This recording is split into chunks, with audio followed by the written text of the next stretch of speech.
जैन साथियों, मैं Nitesh sir channel website का बहुत बहुत स्वागत है। आज यार तुम लोगों को मैं सिखाने वाला हूँ प्रो लेवल टिप्स बताने वाला हूँ जो मैं खुद फॉलो करता हूँ blogger.com पर, ताकि वो जो है बहुत फास्ट हो जाए। बहुत हार्ड एकदम बवाल फास्ट हो जाए।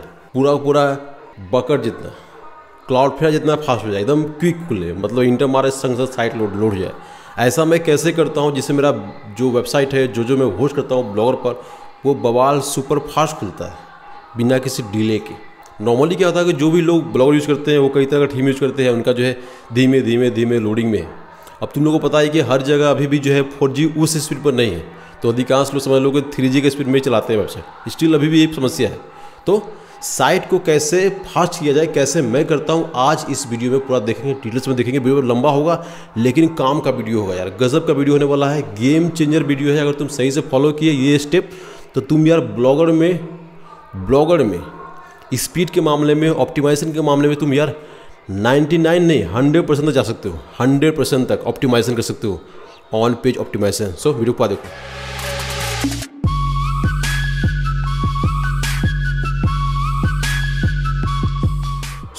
बाय डिफ़ॉल्ट क्या होता है, ब्लॉगर जो है बहुत सारे CSS जावास्क्रिप्ट जनरेट करता है बाय डिफ़ॉल्ट। ठीक है, बाय डिफ़ॉल्ट ये चीज़ याद रखना। और जब भी तुम उसमें कुछ थीम डाल रहे हो या ब्लॉगर का थीम यूज़ कर रहे हो, तो तुम्हें क्या हो रहा है कि तुम्हें अननेसेसरी बहुत सारा जावास्क्रिप्ट, बहुत सारा कोड जो तुम्हें यूज़ करना पड़ रहा है अननेसेसरी। उस समय तुमको ब्लॉगर फोर्स कर देता है कि तुमको यूज़ करना ही है। तो बेस्ट क्या है कि फर्स्ट चीज़ तो तुम ध्यान देना है यार, ब्लॉगर पर साइट बना रहे हो अपना खुद के लिए, तो तुम खुद के लिए कस्टम थीम बनवाओ। कस्टम थीम खुद के लिए, या पहले से कोई ऑलरेडी थीम है उसको किसी डेवलपर को दो जिसको कोडिंग का आइडिया हो, उसको बोलो ऑप्टिमाइज कर दे मेरे हिसाब से, तो वो आपके हिसाब से ऑप्टिमाइज कर देगा। जो भी बेकार का कोड है, जो अननेसेसरी है, जो आपके काम में नहीं है, वो सबको हटा देगा। इससे क्या होगा, आपका वेबसाइट जो है लाइट स्पीड हो जाएगा, फास्ट खुलेगा।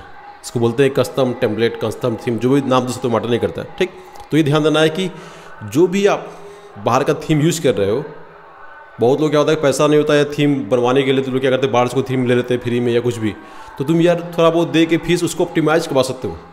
बनवाने से सस्ता पड़ता है ऑप्टिमाइज करना। ठीक है, फर्स्ट चीज़ को ध्यान देना है। जैसे कि मेरा देखो ये साइट है nickfind.net, तो ये क्या है कि पूरा थीम जो है मैं खुद से कोड किया हूँ, खुद से मैं डेवलप किया हूँ और बहुत ही अच्छा से ऑप्टिमाइज किया हूँ उसको, बहुत ही अच्छा से रेंडरिंग हो जाए, एनिमेशन हो जाए, ऐसा जो बहुत मैं ध्यान से दिया हूँ। ठीक है, तो इसमें देखोगे बाय डिफ़ॉल्ट जो है क्या होता है कि जब आप इसमें करते हो तो ब्लॉगर का जो है CSS लोड होता है। देखो यहाँ पर तुम दिखेगा, ये दिख रहा है तुमको, ये लाइन देखो, ये देखो इतना बड़ा जो कोड है, ये फर्स्ट जो ब्लॉगर का CSS है ये अननेसेसरी लोड होता है। अननेसेसरी मतलब तुम्हारा सिंपल भी पेज हो तो भी जो है अननेसेसरी ये जावास्क्रिप्ट ये CSS जो लोड होगा ब्लॉगर में अननेसेसरी, और इसका साइज होता है यार, इसका साइज होता है। ठीक है, एक ये है जो तुम्हारा अननेसेसरी लोड होता है, इसका कोई नीड ही नहीं है, इसका कोई नीड ही नहीं है। सेकेंड जो लोड होता है ब्लॉगर में तुम्हारा, वो है तुम्हारा नीचे देखो ये ट्रैकिंग कोड, ये देखा तुमको स्टेटस विजेट मैनेज करने वाला प्लस ये विजेट ट्रैकिंग कोड, ये दोनों है। ये देखो कितना बड़ा कोड है, ध्यान से देखो, बहुत ही मस्त चीज़ बता रहा हूँ, तुम लोग के लिए गेम चेंजर साबित होगा। मैं कोर्स के अंदर मैं डिटेल्स में और समझा दूंगा। ठीक है, क्लास डाल दूंगा कोर्स के अंदर इसके ऊपर डिटेल्स में, और मैं थीम भी दे दूंगा तुम लोग को, एकदम क्लीन थीम जिसमें जो है ये सब कोड इको नहीं होगा। ठीक है, और उसमें मैं कोर्स में डिटेल्स सिखा दूंगा। तो देख सकते हो कि ये जो है बाय डिफ़ॉल्ट जो है ब्लॉगर तुमको ये इतना बड़ा देखो जावास्क्रिप्ट, बहुत बड़ा जावास्क्रिप्ट कोड है, मेरे ख्याल से 150-200 KB का होगा, बहुत ही बड़ा है। देखो यहाँ से लाइन स्टार्ट हुआ, धीमे धीमे देखो एंड ही नहीं हो रहा है। बहुत ही लंबा सा कोड है, बहुत ही लंबा सा जावास्क्रिप्ट कोड, जो तुमको ब्लॉगर फोर्स कर रहा है कि तुम्हें यार लेना ही है, तुम ना नहीं कर सकते। ये अवस्था है। ठीक, तो ये एक जावास्क्रिप्ट और ये एक CSS जो कि ब्लॉगर फोर्स करता है, और ये दोनों इतना हेवी होता है, इतना वेटी होता है यार, कि जो तुम्हारा कॉम्पिटिटर है जो ब्लॉगर पर नहीं है वो तुमको इजीली बीट कर सकता है। कि तुम ब्लॉगर पर हो, तुम्हारा क्या है कि बेमतलब का CSS लोड हो रहा है, जावास्क्रिप्ट लोड हो रहा है, इस तरह का बड़ा फाइल वाला। तो तुम सिंपल भी अगर बना रहे हो एक पेज, तो अननेसेसरी 150 KB 200 KB डाटा जो है अननेसेसरी लोड हो रहा है बार। और जो लोग मोबाइल में साइट यूज़ करते हैं उन लोगों का एक्सपीरियंस खराब होता है। वो घुसेंगे साइट में, तुमको उसको लोडिंग बहुत समय लगेगा तुम्हारा साइट को लोड होने में। और ये दोनों CSS का काम ही नहीं, ये दोनों का काम ही नहीं है। तो तुम्हें क्या करना है, दोनों को रिमूव करना है। कैसे रिमूव करना है मैं दिखाता हूँ, कैसे मैं रिमूव करता हूँ। ठीक है, ये है, ये ध्यान देना है। एक और चीज़ मैं तुम लोगों को बोलूँगा कि मान लो तुम्हारा साइट बड़ा है और उसमें CSS जो है तुम्हारा 20 KB के ऊपर है CSS या जावास्क्रिप्ट तुम्हारा 20 KB के ऊपर है या 20 KB के नीचे भी हो, तभी मैं रिकमेंड करूँगा कि तुम उसको एक्सटर्नल कहीं और होस्ट करो।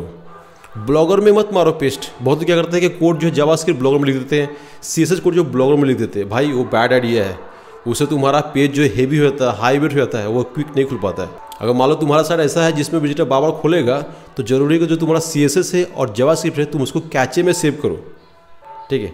तो जब विजिटर एक बार लोड करेगा साइट तो उसके कैचे में CSS और जावास्क्रिप्ट हो गया 1 साल के लिए।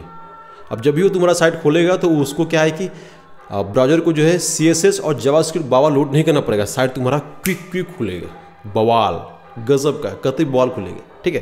तो ये देख सकते हो कि तुम लोग मैं क्या किया हूँ कि मैं जो मेरा CSS है, देखो ये CSS है, इतना बड़ा CSS है, तो मैं क्या किया हूँ इसको ब्लॉगर में नहीं डाल के इसको मैं क्या किया हूँ एक बना लिया हूँ CDN यार आप बना सकते हो, वो मैं कोर्स में दे दिया हूँ, क्लासेस कैसे बनाता है CDN वो देख लेना। वो CDN बना के तुम यार अपने CSS को कहीं और होस्ट कर सकते हो और उसको क्या है कि ब्लॉगर में तुम लिंक कर सकते हो क्लाउडफ्लेयर के थ्रू, जिससे बहुत ही बवाल मतलब बहुत ही फास्ट खुलता है, वो गजब का खुलता है, मतलब कभी जाएगा ही नहीं तुम्हारा साइट ऑफलाइन। यार कोई बंदा क्लिक मारा साइट तुम्हारा लोड हो जाएगा। और ये जो कैचे 1 साल का है। सेम चीज़ मैं किया हूँ जावास्क्रिप्ट के साथ। जो ही मेरा जावास्क्रिप्ट है वो मैं क्या करता हूँ कि वो मैं ब्लॉगर पर नहीं लिखता हूँ। ब्लॉगर में जावास्क्रिप्ट कोड लिखे हो तो क्या होगा कि तुम्हारा 50 KB 60 KB 70 KB 100 KB जो भी जावास्क्रिप्ट है बड़ा हो जाएगा और तुम्हारा पेज हेवी हो जाएगा, ठीक है। जो विजिटर खोलेगा तब तक उसको पूरा लोड करना पड़ेगा। मैं क्या किया जो मेरा कोड है, देखो ये जो है मेरा जावास्क्रिप्ट कोड है इस वेबसाइट का, देखो काफ़ी लंबा जावास्क्रिप्ट कोड है, ठीक है। इसको मैं क्या कि इसको भी मैं कहीं और से होस्ट कर रहा हूँ, ये भी CDN, इसको मैं CDN बना दिया हूँ, CDN कंटेंट डिलीवरी नेटवर्क, जो मैं दिया हुआ था कोर्स के अंदर कैसे बनाया जाए कंटेंट डिलीवरी नेटवर्क। बहुत ही गजब क्लास है यार, देख लेना ध्यान से, उससे तुम यार बहुत कुछ सीख जाओगे, अपना खुद का तुम बना पाओगे कंटेंट डिलीवरी नेटवर्क। अब कॉस्ट बहुत ही कम पड़ता है, एकदम मिनिमम, बहुत ही मिनिमम 50-60 रुपये महीने का, उससे भी कम, ठीक। तो ये जो देख सकते हो कि ये जो जावास्क्रिप्ट है ये मैं बनाया हूँ CDN में। तो जो जावास्क्रिप्ट है और CSS जो मेरा हेवी कंटेंट है वो उसको मैं कहीं और से होस्ट कर रहा हूँ। तो ये चीज़ को ध्यान देना है, ठीक है।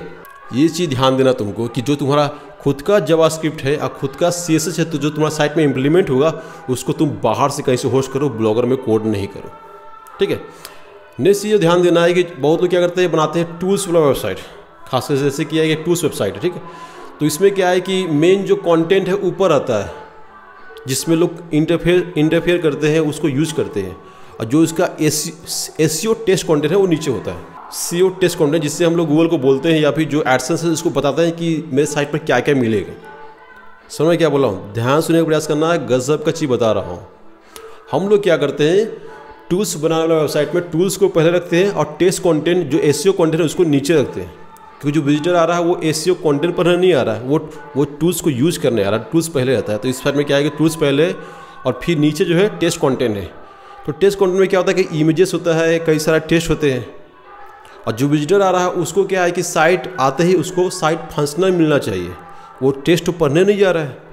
तो जब तुम कोड कर रहे हो साइट को तो ये ध्यान देना है कि तुम्हारा जो SEO टेस्ट कंटेंट है, जो देखो मेरा SEO टेस्ट कंटेंट यहाँ शुरू हो रहा है, फुटर में डाला हूँ मैं SEO टेस्ट कंटेंट ये वाला, ठीक है, नीचे तक पूरा जो है SEO टेस्ट कंटेंट है।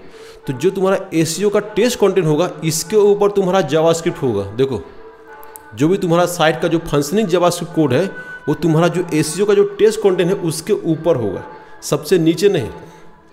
बहुत लोग मिस्टेक क्या करते हैं कि सबसे लास्ट में डालते हैं जावास्क्रिप्ट कोड, और क्या हो रहा है कि साइट तुम्हारा रेंडर हो रहा है, इमेजेस लोड हो रहा है, टेस्ट कंटेंट लोड हो रहा है, सब कुछ लोड हो रहा है, उसके बाद जो है लास्ट में जावास्क्रिप्ट लोड हो रहा है, तब तुम्हारा साइट जो फंक्शन कर रहा है मतलब काम कर रहा है। तब तक बंदा तो यार फूड से निकल जाएगा तुम्हारा साइट से, बाउंस बैक करेगा और किसी और साइट में घुस जाएगा। दुनिया जालिम है भाई ये अवस्था है। तो तुम्हें ज़रूरी है कि तुम्हारा जो SEO टेस्ट कंटेंट है उसके ऊपर होना चाहिए तुम्हारा जावास्क्रिप्ट, नीचे नहीं ना, ठीक। तो ये ध्यान देना है। क्या ये ध्यान देना है, फर्स्ट चीज़ यार जो भी साइट है तुम खुद के लिए बनाओ कस्टम थीम। ब्लॉगर पर हो तो बवाल काम करता है, कस्टम जो तुम्हारे लिए खुद का बने, तुम्हारे साइट के लिए बने। पैसा का दिक्कत है, नहीं बनवा पा रहे हो तो किसी और का थीम लेके ऑप्टिमाइज करवाओ, दूसरा टेक्निक। तीसरा क्या है, जो भी blogger unnecessary JavaScript CSS generate करता है उसको डिसेबल कर दो। नेक्स्ट स्टेप क्या है कि जो तुम्हारा CSS है या जावास्क्रिप्ट है उसको कहीं और से होस्ट करो। फिर अगला स्टेप क्या है कि जो तुम्हारा जावास्क्रिप्ट है, जो फंक्शन जावास्क्रिप्ट है वो तुम्हारा टेस्ट कंटेंट के ऊपर होना चाहिए, अगर तुम्हारा साइट फंक्शनल वेबसाइट है तो। फंक्शनल मतलब जिसमें कुछ फंक्शन होता हो। हाँ, अगर मान लो आर्टिकल बेस्ड वेबसाइट है जिसमें कोई फंक्शन नहीं है तो तुम नीचे ला सकते हो जावास्क्रिप्ट, उसमें कोई दिक्कत नहीं। सुनो मैं क्या बोल रहा हूँ।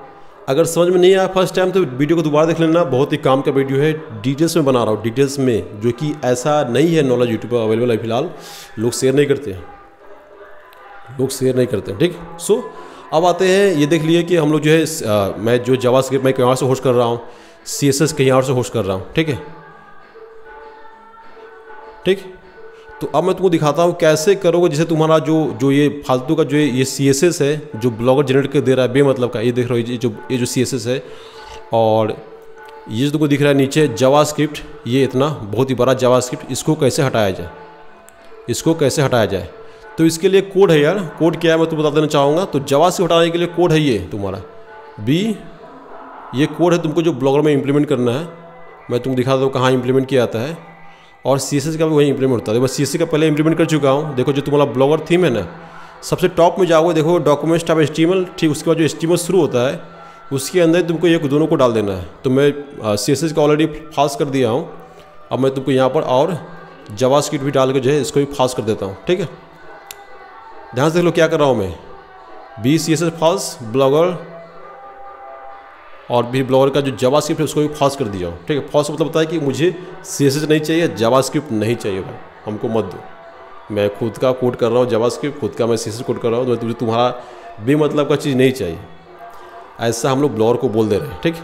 अब मैं सेव करता हूँ, सेव कर दिया हूँ, ठीक है, सेव हो गया। अब मैं तुमको दिखाता हूँ, देखो ये जो तुमको दिख रहा है सोर्स कोड, ये बिना ऑप्टिमाइज किया हुआ है, ठीक है, मतलब ब्लॉगर की तरफ से बिना ऑप्टिमाइज किया हुआ है। और मैं दोबारा इस पेज को रिफ्रेश मार दिखाता हूँ ऑप्टिमाइज किया हुआ। देखो ऑप्टिमाइज में क्या हुआ, देखो ऊपर का जो CSS था गायब हो गया, देखो यहाँ पर जो CSS था गायब हो गया, देखो ये बिना ऑप्टिमाइज किए वाला, यहाँ पर देखो यहाँ पर CSS है, दिखाई दे रहा तुमको, ये दिखाई दे रहा है, यहाँ पर देखो CSS है, ये CSS है बिना ऑप्टिमाइज किया हुआ, और यहाँ पर ऑप्टिमाइज किया हुआ वो कोड डालने के बाद दिख रहा तुमको, यहाँ पर से CSS का कोड हट गया।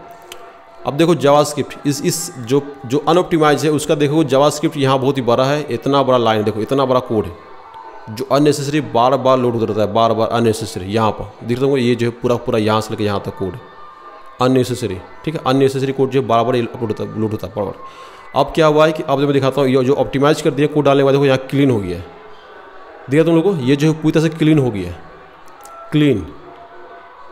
देखो पहले का अनक्लीन वर्जन ऐसा है और क्लीन वर्जन ऐसा है, बेकार का कोड नहीं, तुम्हारा साइट जो है कम से कम 150 KB से लेकर 200 KB लाइट हो जाएगा। समझ रहे हो मैं क्या बोल रहा हूँ, 150 KB से लेकर 200 KB, अगर G-कॉमर्स भी करो तो कम से कम 100 KB तुम्हारा साइट जो है लाइट वेट होगी है, मिनिमम 100 KB जो है तुम्हारा लाइट वेट होगी। और 100 KB है बहुत ही बड़ा फैक्टर होता है, क्योंकि बहुत लोग का जो साइटें होता है 20 KB 30 KB का कोड किया होगा।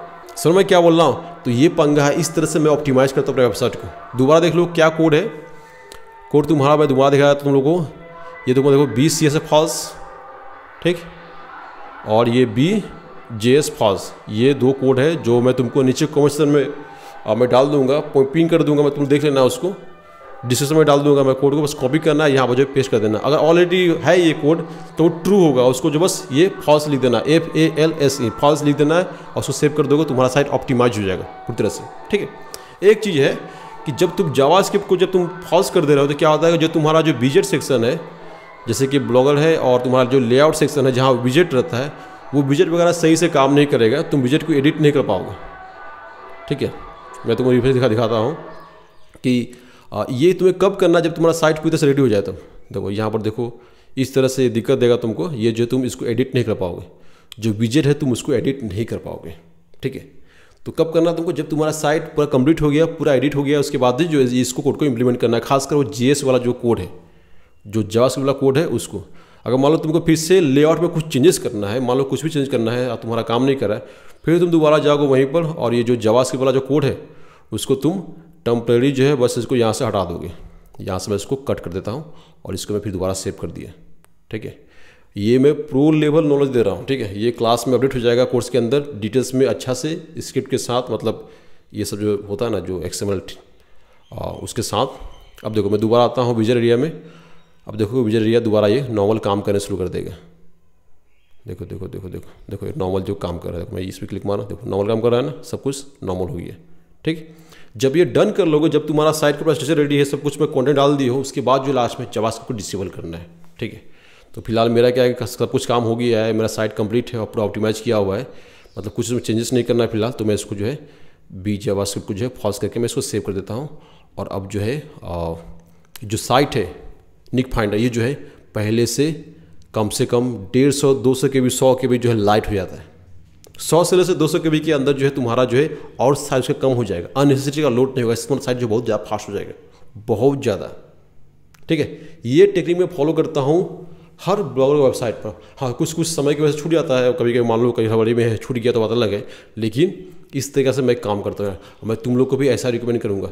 अभी देखो पूरी तरह से ऑप्टिमाइज किया हुआ है, और साइट पर कोई इफेक्ट नहीं पड़ेगा, साइट एकदम नॉर्मल काम कर रहा है, कोई दिक्कत नहीं। जो साइट का जो फंक्शन है वो फंक्शन अपना कर रहा है। समझ रहे क्या बोल रहा हूँ, जो साइट का जो फंक्शन है वो ऐसा ही कर रहा है। इस तरह का जो करते हो तुम अपने ब्लॉगर पर, तो तुम्हारा साइट जो यार जो नॉन ब्लॉगर है उनसे तुम यार पंगा ले सकते हो, क्योंकि तुम यार उतना उस लेवल पर तुम ऑप्टिमाइज कर पा रहे हो, उस लेवल पर। ठीक, इससे भी एक कदम और अगर तुम्हें ऑप्टिमाइज करना है तो तुम ये कर सकते हो, वो है क्लाउडफ्लेयर, इसमें यूज कर सकते हो। अगर तुम्हारा ब्लॉगर में कुछ इन्फिनिट स्क्रॉलिंग का सिस्टम नहीं है, फिक्स है साइट, तो तुम यार क्लाउडफ्लेयर यूज करके तुम और भी एक्स्ट्रा जो कोड है, जैसे कि देखो यहाँ पर दिख रहा है तुमको, ये जो कुछ कुछ कोड दिखते हैं 20 लाइन 30 लाइन का, कुछ कुछ कमेंट दिखते हैं, देखो ये कमेंट है, ये कमेंट्स है, ये कमेंट्स है, तो तुम इसको भी जो है गैप कर सकते हो और तुम्हारा साइट को और 10 15 20 के भी और तुम इसको लाइट कर सकते हो, और 10 15 20 के भी तुम इसको और लाइट कर सकते हो। ठीक है, सो इसका मैं XML दे दूंगा फाइल, क्लासेस में डाल दूंगा कोर्स के अंदर डिटेल्स में कैसे मैं ऑप्टिमाइज करता हूँ, कैसे तुम लोग कोड कर सकते हो ऑप्टिमाइज किया हुआ एक थीम के। ठीक है, सो यही सब रहा। Thanks for watching. अच्छा लगा लाइक कर दो, नहीं लगा डिसलाइक कर दो। कुछ क्वेश्चन है तो कमेंट्स में आस्क कर लेना, व्हाट्सएप मैसेज कर देना, और कोर्स नहीं लिए हुआ तो कोर्स ले लेना। कोर्स अब अपडेट करना शुरू कर दिया हूँ आज से। चलो बाय, जय हिंद।